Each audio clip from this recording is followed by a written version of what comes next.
বিসমিল্লাহির রহমানির রহিম। আসসালামু আলাইকুম। আপনি কি বা আপনার মেয়েটি কিশোরী এবং ব্রণের সমস্যায় ভুগছেন? প্রতিদিন আয়নায় তাকিয়ে মন খারাপ হয়? ভয় নেই। আজকের ভিডিওতে থাকছে ব্রণের সহজ, নিরাপদ ও ঘরোয়া সমাধান। সবার জন্য একেবারে বাস্তবিকভাবে। পার্ট 1, ব্রণের কারণ। প্রথমেই বুঝে নেই এই ব্রণ আসলে কেন হয়। কিশোর বয়সে শরীরের হরমোন পরিবর্তন হয়, যেটা ত্বকের তেল গ্রন্থি অতিরিক্ত তেল তৈরি করতে বাধ্য করে। তেল ও ধুলাবালিতে ত্বকের ছিদ্র বন্ধ হয়ে যায়, তখন শুরু হয় এই ছোট ছোট পিপলস বা ব্রণ।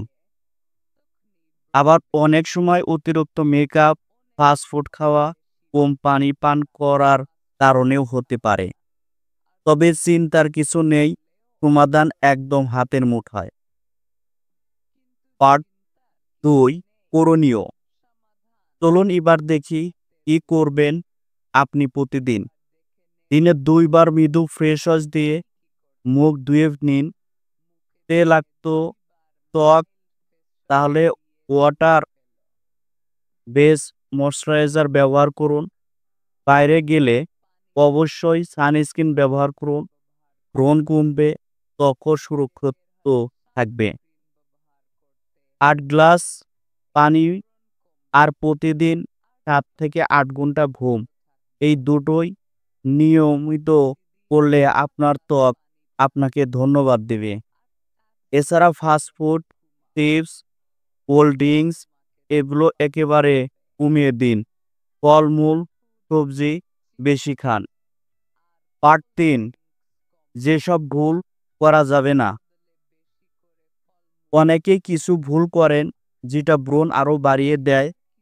ব্রণ ফোটানো বা ফাটানো, টুথপেস্ট বা লেবুর রস মুখে লাগানো, তেলযুক্ত মেকআপ ব্যবহার করা, নিজের তোয়ালে অন্যের সঙ্গে শেয়ার করা, এস- এসব একদম বাদ দিন, কারণ এগুলো ত্বকের ক্ষতি করে, দাগ রেখে দেয়। পার্ট 4, ঘরোয়া টিপস। আপনি চাইলে ঘরোয়া কিছু প্যাকও ব্যবহার করতে পারেন। মুলতানির মাটি, গোলাপ জল ও চন্দন একটা ফ্রেশ প্যাক বানিয়ে সপ্তাহে 2 বার ব্যবহার করুন। অ্যালোভেরার জেল প্রতিদিন রাত্রে লাগিয়ে ঘুমাতে পারেন, ব্রণের দাগ হালকা হবে। এসব উপায়গুলো নিয়মিত মানলে আপনার ত্বক হবে ফ্রেশ, ব্রণ free.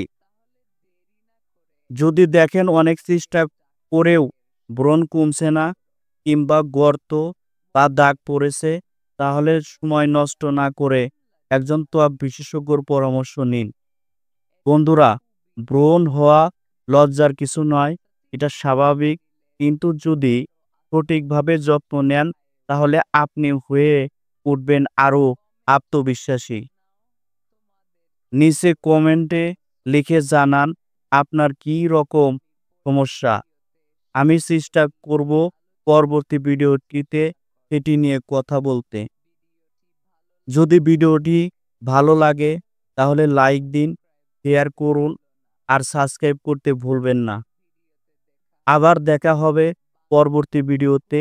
Bangladesh school of GP এর পক্ষ থেকে রইল ভালোবাসা ও সুস্থতার প্রার্থনা। আল্লাহ হাফেজ।